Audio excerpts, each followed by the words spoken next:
अस्सलाम वालेकुम। नजम सेठी शो में खुश आमदेद। मैं हूँ सैयद आयशा नाज, मेरे साथ मौजूद है नजम सेठी साहब। अस्सलाम वालेकुम। सेठी साहब, तहरीक अदम एतमाद ही खबरों में है। ऑपोजिशन अपने तौर पर उसके लिए कोशिश कर रही है, लेकिन वज़ीर आज़म भी हमें अब कुछ घबराए हुए यूँ दिखाई देते हैं कि वो कल लाहौर आ रहे हैं, अहम मुलाकातें करने जा रहे हैं, जिस पे आपकी राय ज़रूर जानेंगे। लेकिन शाहिद खाकान अब्बासी साहब मुस्लिम लीग नून के बहुत अहम रहनुमा हैं, साबिक वज़ीर आज़म भी रहे हैं, नवाज शरीफ साहब का उन पर भरपूर एतमाद भी है। उन्होंने एक बात कही जो हमने कल डिस्कस की कि अगर वोट ऑफ नो कॉन्फिडेंस हो जाता है तो फिर एक और वोट ऑफ कॉन्फिडेंस किसी को लेना पड़ेगा, लेकिन अगर वो भी नहीं हो पाता तो फिर अदालत की तरफ बात जाएगी और असेंबलीज डिसॉल्व हो जाएंगी, कुछ ऐसा ही उन्होंने कहा। लेकिन बात मुबहम सी रही सेठी साहब, इस पे वजाहत नहीं होनी चाहिए, आइन क्या कहता है और क्या होगा असल में? आप सही कह रही हैं। शाहिद खाकान अब्बासी साहब ने ये कहा था कि उनकी उम्मीद ये थी कि वोट ऑफ नो कॉन्फिडेंस जो है वो कामयाब हो जाएगा और उसके बाद एक वोट ऑफ कॉन्फिडेंस लेना पड़ेगा जी। और उस वोट ऑफ कॉन्फिडेंस में जाहिर है कि 2-3 लोग खड़े होंगे, क्योंकि अपोजिशन जो भी है वो अपना करेगी, सारे मुत्तफिक होके एक तो नहीं शायद करेंगे, 2-3 कोई और पार्टी भी अपना बंदा नॉमिनेट कर देगी, पीटीआई हो सकता है अपना बंदा कोई नॉमिनेट कर दे, खान साहब की तो छुट्टी हो जाएगी मगर पार्टी तो रहेगी ना। तो फिर जब 2-3 कैंडिडेट्स होंगे और उनके दरमियान कोई भी मेजॉरिटी किसी को नहीं मिलती जी, तो फिर क्या होगा, उसके ऊपर उन्होंने तबसरा किया था कि फिर ये होगा कि एक डेडलॉक हो जाएगा और वो डेडलॉक जो है वो फिर अदालतें जो हैं उस डेडलॉक को ख़त्म करेंगी, असेंबली को सुप्रीम कोर्ट या हाई कोर्ट का फैसला होगा कि वो उनको डिसॉल्व करेंगी और अदालत जो है वो एक केयर टेकर गवर्नमेंट लगाएंगी और इलेक्शन अनाउंस करेगी। ये उनका कहना था। अच्छा, अब इस पर हमने कल बात की कि क्या होगा क्या नहीं होगा, मगर जो बात कल नहीं हुई जो आज हम करते हैं वो ये है कि आइनी तौर पर क्या जो शायद खाकान अब्बासी साहब कह रहे हैं यही रास्ता है या और भी कुछ हो सकता है, अगर ऐसी सूरत हाल हो कि किसी एक को मेजॉरिटी ना मिले वोट ऑफ कॉन्फिडेंस में। वोट ऑफ नो कॉन्फिडेंस तो हो गया, लेकिन इमरान खान साहब की होगी छुट्टी। अब कौन बनेगा लीडर ऑफ द हाउस और कौन बनेगा लीडर ऑफ द ऑपोजिशन और ये कैसे होगा सिलसिला। तो उसमें जो आइन जो कहती है, मैं आज उस पर थोड़ी सी बात करता हूँ कि आइन क्या कहती है। आइन ये कहती है कि एक बंदे की होगी, अगला बंदा आपने बनाना है अब, या 2 बंदे बनाने हैं आपने, तो 3 दिन से ज़्यादा और 7 दिन से कम, मतलब है कि आज अगर वोट ऑफ नो कॉन्फिडेंस कामयाब होता है तो अगले 3 दिन कुछ नहीं होगा। अच्छा, चौथे दिन से लेकर 7वें दिन तक वो 4 दिन होंगे जिसके अंदर आपने फिर एक वोट ऑफ कॉन्फिडेंस देके एक लीडर ऑफ द हाउस को इलेक्ट करना है। ओके, एक हफ्ते के अंदर 2 काम निपटाने हैं। हाँ, एक हफ्ते के अंदर 2 काम निपटाने हैं। पहली बात ये जो कि कल बात नहीं हुई कि कैसे होगा। उसके बाद ये है कि फिर जो लोग खड़े होंगे, जैसे मैंने अभी कहा, शाह महमूद कुरैशी साहब खड़े हो सकते हैं, असद उमर साहब खड़े हो सकते हैं for leader of PTI, Khan साहब की तो होगी छुट्टी जी जी। उसके बाद जरदारी साहब अपना कैंडिडेट खड़ा कर सकते हैं, नवाज शरीफ साहब अपना कैंडिडेट खड़ा कर सकते हैं, या जॉइंट ऑपोजिशन मिलके कोई कैंडिडेट खड़ा कर सकते हैं। तो ये 2 या 3 कैंडिडेट्स खड़े हो सकते हैं और हमेशा होता है ऐसे ही है, एक कैंडिडेट नहीं होता, 2-3 कैंडिडेट्स होते हैं। एक वो लोग जो हुकूमत बनाना चाह रहे हैं, एक वो लोग जो समझते हैं कि बना तो नहीं सकते हम मगर खड़ा तो होना है, हमने इसको वॉक ओवर तो नहीं देनी। तो उस सूरत में फिर एक वोटिंग राउंड होता है। अच्छा, वो उसमें अगर किसी को मेजॉरिटी मिल जाती है तो जाहिर है ख़त्म होगी बात, मगर किसी को अगर मेजॉरिटी नहीं मिलती फिर क्या होगा। शायद खाकान अब्बासी का शायद ये कहना था कि उसके बाद फिर अदालतों में चला जाएगा मामला। आइन के मुताबिक वो ऐसे है कि फिर वो सेकंड राउंड होगी एक। अच्छा, अगर 3 लोग थे तो उनमें से जो आखिरी 3 थे, तीसरा था या चौथा था, वो ख़त्म हो जाएंगे। ठीक है, फिर 2 के दरमियान लड़ाई होगी और उनमें से जिसको मेजॉरिटी मिलती है, क्योंकि जाहिर है अगर 2 होंगे तो एक को तो मेजॉरिटी मिलेगी। ऐसा ही है, क्योंकि तब तो वोट ज्यादा डिवाइडेड था, लेकिन 2 में वो सिचुएशन नहीं होगी और सादा अक्सरियत मिल जाएगी। जाहिर है वो तो बाय अरिथमेटिक उसकी यही है कि एक को मेजॉरिटी मिल जाएगी, फिर वो जिसको मेजॉरिटी मिलेगी वो फिर बनेगा लीडर ऑफ द हाउस और वो प्राइम मिनिस्टर बनेगा। और फिर मेरा ख्याल है कुछ अरसे के बाद उनको एक वोट ऑफ कॉन्फिडेंस भी लेना होगा, वो अलग बात है, मगर फौरी तौर पे मसला हल हो जाएगा। अच्छा, ये नहीं होगा कि केयर टेकर गवर्नमेंट बन जाएगी या ये होगा। वो और बात है कि अगर जो बनता है वो ये समझता है कि बस मैंने अब फ़ौरन इलेक्शन कॉल करनी है, ये जो सिस्टम है ये अनस्टेबल है। अच्छा, और ये जो अलायंसेस बने हैं इस वक्त ये ठीक नहीं है, और या जिस अंडरस्टैंडिंग या डील या निगोशिएशन के ज़रिए वो साहब बने हैं। अगर किसी ऑपोजिशन के अंदर इत्तेफाक हो गया है और उन्होंने बिलावल को नॉमिनेट कर दिया या शहबाज शरीफ साहब को नॉमिनेट कर दिया और वो अब फिर बन गए हैं, अच्छा। तो उनका शायद एजेंडा क्या है कि वो फिर फौरी तौर पे डिसॉल्व करेंगे और क्या करेंगे और क्या नहीं होगा। उस वक्त यही होगा कि एक इनमें से ऑपोजिशन लीडर होगा और एक इनमें से लीडर ऑफ द हाउस होगा, फिर ये बैठ के केयरटेकर गवर्नमेंट का तय किया जाएगा और तय करने के बाद फिर एक केयरटेकर गवर्नमेंट आएगी, फिर वो कुछ अर्से 2-3 महीने के लिए वो रहेगी, फिर वो इलेक्शन कॉल करेगी, फिर ये होगा। इसमें एक और बड़ी इंटरेस्टिंग चीज़ है, बड़ी खतरनाक मैनी इंटरेस्टिंग थिंग्स आईनी तौर पर जी, कि अगर एक साहब हैं वो बन जाते हैं, खान साहब उतर जाते हैं जी, ठीक, और वहाँ पार्लियामेंट के अंदर कोई लड़ाई झगड़े हो जाते हैं और 7 दिन के अंदर अंदर ये मामला तय नहीं होता, नहीं हो पाता, जैसे बिल्स पे हुआ, हमने डिले देखा बहुत से मामलात पे। कुछ ना कुछ हो जाता है जो कि हो सकता है, जी, फिर क्या होगा? क्या होगा? फिर आइन ये कहती है कि सदर साहब जो हैं उनके पास इख्तियार हैं कि वो जो जिस प्राइम मिनिस्टर के खिलाफ वोट ऑफ नो कॉन्फिडेंस हुआ है उसको, और उन्होंने कहा आप रहे अभी तक जब तक ये मसला हल नहीं होता। अच्छा, स्टे दे, जैसे चेयरमैन नैब की मुद्दत खत्म हुई तो गवर्नमेंट कोई ना कोई, जी, तो फिर इमरान खान साहब फिर भी बैठे रहेंगे जब तक ये मामला तय नहीं होता उसके अंदर, पार्लियामेंट के अंदर। वहाँ उनका स्पीकर है, अब स्पीकर किसी तरफ ले जा सकता है, डिले कर सकता है, कुछ भी कर सकता है, जी, जी। फिर लड़ाई झगड़े हो सकते हैं, फिर हथोपैरी हो सकती है, फिर सुप्रीम कोर्ट में चीज़ें जा सकती हैं और कि यहाँ ये हो गया, वो हो गया, फलाना हो गया, ढिंगड़ा हो गया, इसको आइन के तहत ये करना था, इसने किया नहीं, फिर ये लड़ाई झगड़े कहाँ जाएंगे? तो इसलिए बड़ी ये, अगर जमहूरी रवाज और आइन को ना फॉलो किया गया और बदनीयती हुई किसी की तो फिर बड़ी गड़बड़ हो सकती है। Too much confusion. अच्छा, ये सारा कुछ हो सकता है कौमी असम्बली के इजलास में, तो ये कहा जा रहा है कि 18 फरवरी को, यानी ये जुमरा है, इसमें कौमी असम्बली का इजलास सदर ममलिकत की जानिब से तलब कर लिया गया सुबह 10 बजे। वो दूसरी तरफ हम देख रहे हैं कि शहबाज शरीफ साहब पर उसी दिन फर्द जुर्म भी आयद की जानी है, मनी लॉन्ड्रिंग केस में उनके जो अकाउंट्स डिस्कवर किए गए थे। शहबाज शरीफ साहब की गिरफ्तारी की खबरें कुछ हवाओं में हैं, लेकिन फवाद चौधरी साहब ने आज कैबिनेट मीटिंग के बाद बड़ा अहम इशारा दिया कि अदम एतमाद तो नहीं, फ़िलहाल जेलें नज़र आ रही हैं। अहम गिरफ्तारियां आने वाले हफ्ते में होती देख रहे हैं आप? देखिए, अगर तो हुकूमत ये समझती है कि अदम एतमाद का जो वोट है वो कामयाब हो जाएगा उनके खिलाफ, तो उनके पास क्या चाह रहा है? गिरफ्तारी करके 10-15 बंदे MNA अंदर कर दें आप ऑपोजिशन के। अच्छा, तो कैसे करेंगे फिर? कैसे करेंगे? और अगर शहबाज शरीफ साहब भी अंदर हो जाते हैं तो बेले लेने जाएंगे तो उस वक्त तक तो 10-15 दिन तो हो गए होंगे ना, रिमांड मिल जाएगा, अकाउंटेबिलिटी कोर्ट्स हैं, ये है वो है, मसला तो बन सकता है ना। मगर अगर ये रास्ता इख्तियार किया, अच्छा, फिर ये देखना है कि ऑपोजिशन जो है उन्होंने अपने लॉन्ग मार्चेस तो अनाउंस किए हुए ना, फिर क्या वो लॉन्ग मार्चेस अमन के लॉन्ग मार्चेस होंगे या वहाँ ऑपोजिशन अपना गुस्सा निकालेगी, और अगर गुस्सा निकालेगी तो क्या कॉन्फ्रंटेशन होगी सड़कों के ऊपर या नहीं होगी। तो ये इसके भी बहुत से फिर पहलू निकलते हैं। अगर हुकूमत ने तशद्दुद करना है और आइन को इस तरीके से उसकी बालादस्ती नहीं करनी और धज्जियाँ उड़ानी है कि पार्लियामेंट के अंदर वोट को कम करने के लिए अपोजिशन का उनको गिरफ़्तार करना शुरू कर देना, तो फिर मैं समझता हूँ कि अदालतें भी इन प्ले आ जाएंगी और स्ट्रीट पॉलिटिक्स भी शुरू हो जाएगी, जिसकी वजह से फिर ये बड़ी बेचैनी हो जाएगी। मईशत की जो प्रोग्रेस है वो रुक जाएगी, फॉरेन इन्वेस्टमेंट्स रुक जाएंगी, बहुत से प्रॉब्लम्स बनने शुरू हो जाएंगे, लॉ एंड ऑर्डर सिचुएशन बन सकती है और जो इस्टेब्लिशमेंट है फिर वो परेशान हो जाएगी कि अब क्या किया जाए। ये तो आपस में लड़ना शुरू कर दिया इन्होंने और नुकसान होना शुरू हो गया मुल्क। आइन को ये लोग जिन्होंने आइन को फॉलो करना था वो आइन नहीं फॉलो कर रहे, तो फिर वो क्या सोचेंगे ये मैं नहीं कह सकता, मगर हालात ठीक नहीं रहेंगे।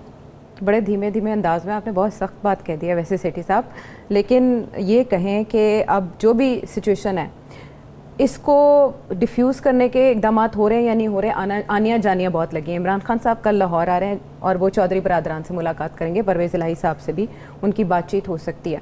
दूसरी तरफ हम जरदारी साहब को देख रहे हैं कि वो इस्लामाबाद पहुँच चुके हैं। इमरान खान साहब को इत्तेहादियों से मुलाकात की क्या ज़रूरत पड़ गई? वो तो ब्लैकमेल भी नहीं होते, क्या हो गया? तो देखिए, अभी तो मुनिस इलाही साहब ने उनको बड़ी तसल्ली दी है कि आप घबराए ना, और खान साहब घबराए हुए हैं ना। अच्छा, खान साहब घबराए हुए हैं, और अगर घबराहट ना होती तो चौधरी साहब को मिलने क्यों आते? वो मेरा ख्याल है खुद देखना चाह रहे हैं कि चौधरी हजरात क्या करेंगे अगर सूरत हाल बिगड़ी तो ये कहाँ खड़े होंगे। अच्छा, और उनको ये मेरे से ही पूछ ले, मैं उनको बता दूंगा कहाँ खड़े होंगे, मगर अब फिर क्या बताना उनको, खुद ही आके देख लें। और चौधरी साहब उनको वही बात कहेंगे जो मुनीर सिलाई ने कही है, कोई अलग बात नहीं होगी। उसमें कुछ छोटी मोटे अपने डिमांड्स पेश कर देंगे जो कि खान साहब फ़ौरन मान लेंगे। हालांकि आप तो कल के शो में कह चुके हैं इत्तेहादियों की हो सकता है ज़रूरत ही ना पड़े। अगर वो बात आ गई, क्योंकि अब हमने ये भी सुना है कि जहांगीर तरीन साहब ने लाहौर में जी इजलास कर लिया अपने दोस्तों का, जी आज ही शायद हो रहा है। ओन चौधरी साहब जो हैं वो जहांगीर तरीन ग्रुप के जो अरकान पार्लियामेंट है उनको इशाया दे रहे हैं जी। अच्छा, तो अब बस फिर आप देख ही ले कि हर जगह पे अपनी अपनी सियासत शुरू हो गई है। तो इसलिए अगर इमरान खान साहब परेशान हैं तो होना भी चाहिए परेशान। ये ऐसी बात नहीं है कि आप चुप करके बैठे रहें। अभी तो ये इन्होंने चौधरी साहब के साथ मिल रहे हैं, अभी आप देखिएगा ये बलूचिस्तान वालों से भी ये मिलेंगे। उनके भी उन्होंने भी अपनी लिस्ट दे दी है डिमांड्स की, और ये हर जगह पे वादे करेंगे, झूठे वादे, मगर करेंगे वादे जो सियासतदान करते हैं। ठीक है। और जिनके आगे करेंगे वो भी यकीन नहीं करेंगे, मगर सब तस्वीरें अच्छी अच्छी खिंचवाएंगे, अच्छे अच्छे वाइट दांत, शाइनिंग वाइट टीथ जैसे आपके दिखाएंगे। लेकिन ये सब खाने के और दिखाने के बात ये है कि आप तो जेन्युइनली यू स्माइल एंड वो तो दिल से, वो कोई भी दिल से बात नहीं होगी। अच्छा। सारे फरेब, सब झूठ बोलेंगे एक दूसरे के सामने, और काम ऐसे ही चलेगा। हैं कवाकिब कुछ नजर आते हैं, मगर वो देखेंगे क्या, हाँ। खान साहब जब आएंगे वो खान साहब को देख रहे होंगे कि ये कितना झूठ बोल रहे हैं, और वो उधर देख रहा होगा कि कितना झूठ बोल रहे हैं। मगर फॉर्म बड़ी ज़रूरी है, जैसे कहते हैं ना एक फॉर्म होती है कि अब अगर जाएं भी ना तो फिर तो वो नाराज़गियाँ रहती है ना। तो अब वो खान साहब भी तो अपने सफ़ेद घोड़े पे चढ़े हुए थे ना, गालियाँ देते थे इनको। अच्छा। अब उठ के आ गए, उतरे हैं, हाँ, उतरे घोड़े से उतर के आ गए हैं, और मेरा ख्याल है चौधरी साहब के घोड़े छोटे पकड़ेंगे जाके वहाँ। अच्छा, वैसे इत्तेहादियों ने तो अभी तक ना जो भी जाहिर किया सेठी साहब, उससे तो ऐसे लगता है कि वो गवर्नमेंट के ही साथ है, उनका कोई इरादा नहीं है गवर्नमेंट को डॉज करने का, बज़ाहिर चलें ऐसे कह देते हैं। जहांगीर तरीन ग्रुप क्या आज वाज़े पोजीशन ले लेगा? आज नहीं लेगा आज। अच्छा, वाज़े पोजीशन नहीं लेगा, वो बिल्कुल बात को गोल मोल चलाएंगे।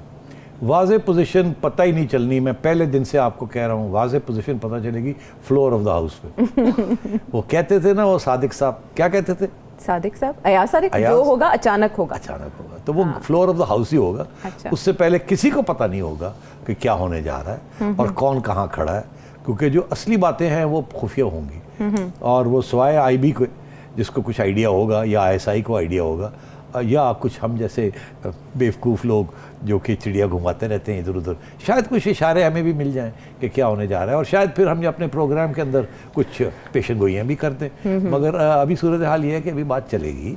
अभी अगर गिरफ्तारियां होगी तो फिर तो और भी मजे आएंगे ना, और भी एक नया डायलेमा, नया डायलेक्टिक शुरू हो जाएगा। लेकिन पॉसिबिलिटी है, अच्छा हुकूमत के पास ऑप्शन गिरफ्तारियों का है या झूठे वादे तसलियां देने का, जो आप अभी बता रहे थे, और हुकूमत के पास क्या ऑप्शन है जो इन दिनों में इस्तेमाल कर सकती है? नहीं, और ऑप्शन क्या है, कुछ भी नहीं है, और ऑप्शन हाथ में कुछ नहीं, कुछ भी नहीं है इनके पास। अलबत्ता ये ज़रूर है कि हुकूमत जो है बड़ी गौर से देख रही है इस्टेब्लिशमेंट की तरफ, और इस्टेब्लिशमेंट बड़े गौर से इम्प्रेशन किसी किस्म का नहीं देना चाहती कि वो उसने हुकूमत का साथ नहीं देना। लेकिन जो कुछ आपने हमें प्रोग्राम्स में बताया, टाइमलाइन तो कम से कम वही फॉलो हो रही है, लेकिन अमल थोड़ा सुस्त है, बड़े आराम से सब कुछ हो रहा है, और लोग बड़ी जल्दी एक्सपेक्ट करते हैं कि जो आप कहेंगे वो फ़ौरन हो जाएगा, लेकिन वो बहुत आराम से हो। मैंने अर्ज़ किया था कि काफ़ी मसले हैं, मसाइल हैं, हल करने हैं, बहुत सी पेचीदगियाँ हैं।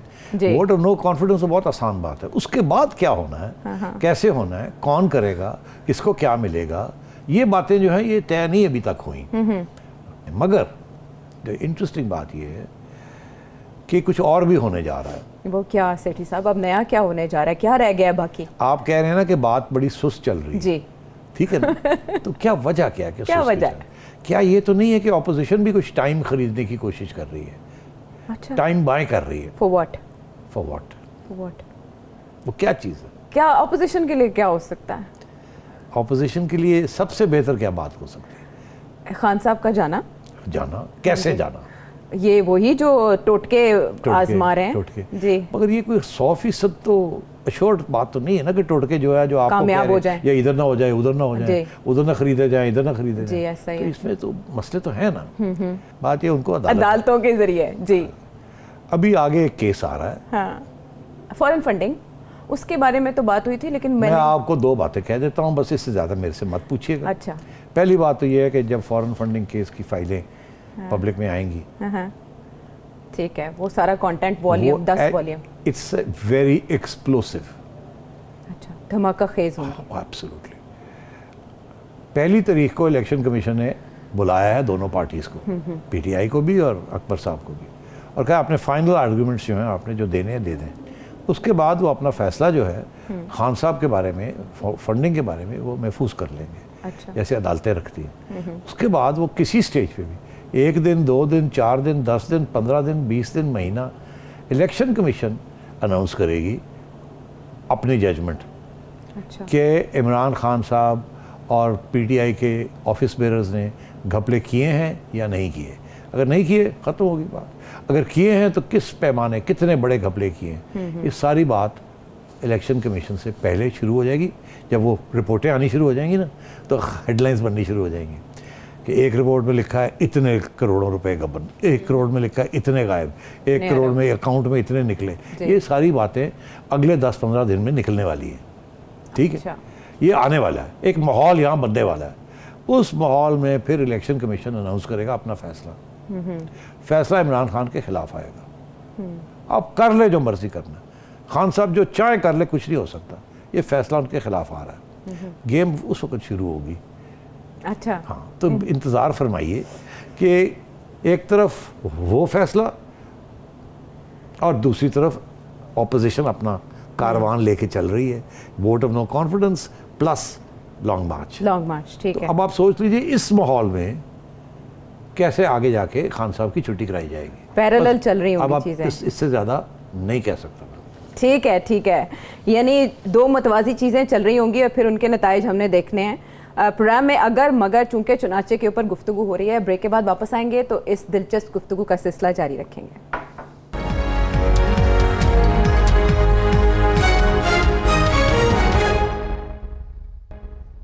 Welcome back to the show. मुल्क में ये सिचुएशन है, इमरान खान साहब को भेजने की तैयारियां अपोजिशन कर रही है, लेकिन इमरान खान साहब इस बात की बिल्कुल टेंशन ना लेते हुए 24 फरवरी को रूस का 2 रोज़ा दौरा करने जा रहे हैं। लेकिन वो भी ऐसे वक्त में जब यूक्रेन क्राइसिस पे दुनिया भर की नजरें, अमेरिकी इंटेलिजेंस कह रही है कि वेडनेसडे को यानी कि कल इतलात हैं कि रूस हमला कर सकता है यूक्रेन पे, और उनके पास ऐसी मुस्तनद इतलात है, वहाँ असलहा फौजी जमा हो रहे हैं सरहद पे। यूरोप को क्या पैगाम जाएगा खान साहब के इस दौरे से, और अमेरिका को? यूरोप को जो मर्जी पैगाम जाए, एक्चुअली खान साहब क्या करने जा रहे हैं वहाँ, क्या करने जा रहे हैं 23 साल बाद? ये बहुत अहम दौरा है। यहाँ तो हमें तो ये बताया गया था एस्टेब्लिशमेंट की तरफ से ऑफिशियली कि रीसेट करना है अपने तल्लुकात, और अमेरिका के साथ कुछ मसले जो मसाइल हैं उनको हल करना है। अच्छा। और हम किसी कैंप में नहीं बैठना चाहते, मगर अमेरिका के साथ मसले हल करना चाहते हैं। जी। हमारी सारी तजारत और आमदोरफ्त और उधर ही है, वेस्ट के साथ है, और IMF भी वही है, FATF भी उधर ही है, ठीक है ना, तजारत भी उधर ही है, सारा कुछ ही अमेरिका के साथ और वेस्ट के साथ है। तो मगर चाइना को हम नहीं छोड़ सकते, वो हमारा ऑल वेदर फ्रेंड है। अब ये एक नई शोशा शुरू हो गया कि जी रूस के साथ। अच्छा, अब बात यह है कि अगर तो अफ़गानिस्तान स्टेबल होता और सेंट्रल एशिया के साथ आपने तजारत करनी होती है और ऑयल पाइपलाइंस तुर्कमेनिस्तान से आनी होती, तो फिर तो आप समझते हैं कि ठीक है जी, आपने तुर्कमेनिस्तान भी का दौरा भी किया, सेंट्रल एशिया का भी किया, और क्योंकि उनके जो बेनिफैक्टर हैं रूस, उनके साथ भी बात की। इस वक्त रूस जाना कुछ लोगों को समझ नहीं आ रही कि खान साहब क्या करने क्या जा रहे हैं वहाँ। क्या अमेरिका को कोई सिग्नल देने जा रहे हैं? वो तो पहले ही नाराज़ है आपसे जी। और आपकी इस्टेब्लिशमेंट ये कह रही है कि नाराज़ करने की ज़रूरत नहीं है, हमें किसी को नाराज़ करने की ज़रूरत नहीं है। आपने क्यों नाराज़ किया है उनको? आप फिर जब मौका मिलता है आप अमेरिका के ख़िलाफ़ कुछ ना कुछ कह देते हैं, और वो उसकी वजह यही है कि ये पॉपुलैरिटी गेन करना चाह रहे हैं, क्योंकि आवाम बड़ी एंटी अमेरिकन है। तो अमेरिका के ख़िलाफ़ जो बात करेगा वो बड़े खुशी से लोग सुनते हैं वो। अब ये क्यों जा रहे हैं अमेरिका? मैं पहले भी ये कह चुका हूँ, खान साहब इस वक्त 3 चीज़ें कर रहे हैं। एक, ऑपोजिशन की मार्केटाई कर रहे हैं, ठीक, उनको नहीं छोड़ना, ठीक। दूसरा ये कि अपनी एक लीडर की हैसियत दिखाना चाह रहे हैं, जो कि उन्होंने पिछले 3 साल नहीं की। उन्होंने कोई दौरे नहीं किए, कहीं नहीं गए, सिवाय एक सऊदी अरेबिया के चक्कर एक आध लगा लिया और चाइना का एक आध चक्कर लगा लिया उन्होंने कोई, और अमेरिका वो UN जाना पड़ता है तो वो चले गए। कहाँ गए आप बताएं मुझे? बेनज़ीर भुट्टो तो मतलब दुनिया घूमती थी, नवाज शरीफ साहब दुनिया घूमते थे, ठीक है, हर दूसरे दिन उठ के कहीं गए हुए होते थे। खान साहब टिके रहे हैं, खान साहब ने कोई पब्लिक रिलेशनिंग नहीं की, ठीक। शाह महमूद कुरैशी साहब कभी इधर फुदकते हैं कभी उधर फुदकते हैं, बतौर फॉरेन मिनिस्टर वो तो काम ही उनका ये है कि हर जगह पे पहुंच जाना, सलाम दुआ लेनी। मगर खान साहब ने कोई पब्लिक रिलेशनिंग नहीं की। मलेशिया चले गए थे एक दफ़ा और वो गले पड़ गई थी बात, आपको याद है? जी, सऊदी अरब की नाराज़गी। तो अब बात ये, खान साहब ने ये सोचा कि यार मैंने तो अपना एज अ लीडर, वो तो मैंने अपना इमेज ही नहीं बनाया, और मुझे इनका ये ख्याल था, इनको ज़रूरत ही नहीं, इनका ये ख्याल था मैं तो हूँ, तो दुनिया पहचानती है मुझे कि मैं और पाकिस्तान का मैं लीडर हूँ। तो मगर हुआ ये कि वो पाकिस्तानियों ने कह दिया कि जी तुम्हें तो हम मानते नहीं हैं, यहाँ तो फुट पड़ गई है ना, कौम तो खिलाफ हो गई है खान साहब के, और जो इनके हामी थे वो शर्मिंदगी के साथ चुप हो गए, वो बेचारे अब कुछ कह भी नहीं सकते को जिस किस्म की कारकर्दगी इनकी। तो अब खान साहब ने ये फैसला किया कि मैं रिबन्स काटूंगा, आवाम से रब्ता करूंगा, टेलीविज़न पे आके डायलॉग करूंगा। पहले तो वन साइडेड बोलते ही रहते थे ना, वो डायलॉग नहीं होता। अब ये है कि लोगों के सवाल ले लिए, अब ये है कि जनाब अब उठ के चले गए इधर उधर चले गए। खान साहब ने ये सोचा कि मैं रशा जाऊँ। आजकल प्यूटिन बड़े खबरें उनकी, सारी खबरें उनकी आ रही है, जो बाइडन की वो खबरें नहीं आ रही, और वहाँ से तो फ़ोन भी नहीं आ रहा, तो वहाँ तो बात करने की ज़रूरत ही कोई नहीं, जाने की ज़रूरत ही कोई नहीं है वहाँ तो स्नब मिलेगा। तो इन्होंने मेरी इत्तला के मुताबिक फॉरेन ऑफिस ने कुछ अरसे से ये लगे हुए थे कि इन्विटेशन आ जाए। अच्छा, तो अब वो इन्विटेशन आ गया, इन्होंने ले लिया इन्विटेशन। इनकी ज़रूरत थी, और इन्विटेशन उस स्टेज पे आया जब रशियन से समझते हैं कि उनको भी ज़रूरत पड़ गई थोड़ी बहुत। इस वक्त रशिया का जो कॉन्फ्लिक्ट चल रहा है वो सारे यूरोप के साथ और सारे अमेरिका के साथ चल रहा है, सिवाय चाइना के साथ। ठीक है, बाकी सारी दुनिया जो है वो जो इम्पोर्टेंट दुनिया है वो खड़ी है अमेरिका और यूरोप के साथ। इंडिया रूस के साथ खड़ा नहीं है, अमेरिका के साथ खड़ा नहीं है, मगर स्ट्रेटेजिक अलायंस बनाने जा रहा है जी, ठीक है ना, 4 मुल्कों का। हाँ, 4 नेशन वाला जो। तो रूस ने भी तो दोस्तियां ढूंढनी है ना इस स्टेज पे, जबकि एक बड़ी टेंशन हुई हुई है, और ये टेंशन सारे वेस्टर्न वर्ल्ड के साथ है।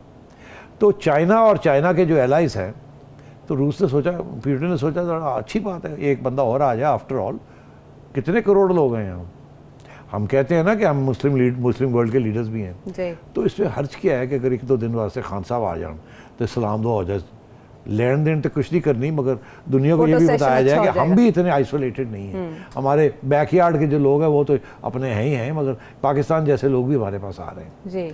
कोई लेन देन नहीं है, दोनों की ज़रूरत है। अच्छा, एक ने ये दिखाना है कि मैं तो टेंशन है ही कोई नहीं मेरी, दूसरे ने भी ये दिखाना है कि कोई टेंशन नहीं है मेरी। इधर उनके खिलाफ बहास बना हुआ है, उधर यूक्रेन में सारा यूरोप और अमेरिका रूस के खिलाफ बहास बना के बैठा हुआ है, चाइना बहुत दूर है, हेल्प ही नहीं कर सकता। तो दोनों दिखाना चाहते हैं कि हम तो बड़े रिलैक्स्ड हैं, कोई फिक्र ही की बात ही कोई नहीं। तो इसलिए दोनों की ज़रूरत थी। तो खान साहब जा रहे हैं, इनको लेना देना कुछ नहीं, ठीक है। जैसे इस वक्त चाइना से कुछ नहीं मिला, MOU कोई चीज़ नहीं होती, MOU कर के आ गए, यहाँ भी MOU हो जाएंगे, कुछ लेन देन कुछ नहीं, मगर तस्वीरें आ जाएंगी कि खड़े हैं, प्रेस कॉन्फ्रेंस हो रही है, और ये फिर कश्मीर की बात वहाँ खड़े होकर करेंगे, ठीक है। वो जाहिर है वो, और अमेरिका के खिलाफ हो सकता है, मुमकिन है कि कुछ बात अमेरिका के खिलाफ भी कर दें, जो कि रूसियों को बड़ी खुश पसंद आएगी। तो दोनों की ज़रूरत है कि इम्प्रेशन ये दिया जाए कि हम रिलैक्स हैं, कोई प्रॉब्लम नहीं है, and we are strong and well, जो भी मसले हम हल करेंगे। ठीक है, अमेरिका कैसा सिग्नल जाएगा? अमेरिका को रूस सिग्नल दे रहा है ना कि हम रिलैक्स्ड हैं। देखिए, हाँ, लेकिन पाकिस्तान के पॉइंट ऑफ व्यू से ऑलरेडी ताल्लुकात, अमेरिका को तो ये बात पसंद नहीं आएगी। अमेरिका तो ये समझेगा कि आप हमें स्नब कर रहे हैं, आप डिलिबरेटली ये कर रहे हैं। और मेरी इन्फॉर्मेशन ये है कि इनको एडवाइस भी ये दी गई है कि अभी मत जाएं, अभी अमेरिका और रूस की टेंशन है। अब आपने अभी अमेरिका के खिलाफ बातें की हैं 1-2 इंटरव्यूज़ के अंदर, और डेमोक्रेसी समिट में भी आपने हाजिरी नहीं, और अब आप उधर जा रहे हैं, आप खुद, हम कहते हैं किसी कैंप में नहीं, मुझे लगेगा ऐसे कि आप उस कैंप में जा रहे हैं, तो हम खुद कहते हैं कि हम किसी कैंप के नहीं हैं। ये वो वक्त है कि 2 हाथी लड़ने जा रहे हैं, ठीक है, और सुपर पावर की लड़ाई, और हम किसी के साथ ना खड़े हो, चुप करके कोने में बैठे रहे। और आप जा रहे हैं जहाँ जंग होने जा रही है, या एटलीस्ट खबरें तो यही आ रही हैं कि वहाँ कुछ गड़बड़ होने जा रही है। ये ऐन मुमकिन है क्या कि जब ये वहाँ पहुँचे और वहाँ यहाँ गड़बड़ हो गई हो यूक्रेन में, और ट्रिप भी कैंसिल हो जाए? Could be. कल का दिन बड़ा डिसाइसिव है, क्योंकि मीडिया रिपोर्ट्स ऐसी आ रही हैं, इसलिए ये इन्होंने अनाउंस तो कर दिया है, और तो ये इस किस्म की सियासत हो रही है। ब्रेक के बाद वापस आएंगे तो इस दिलचस्प गुफ्तगू का सिलसिला जारी रखेंगे।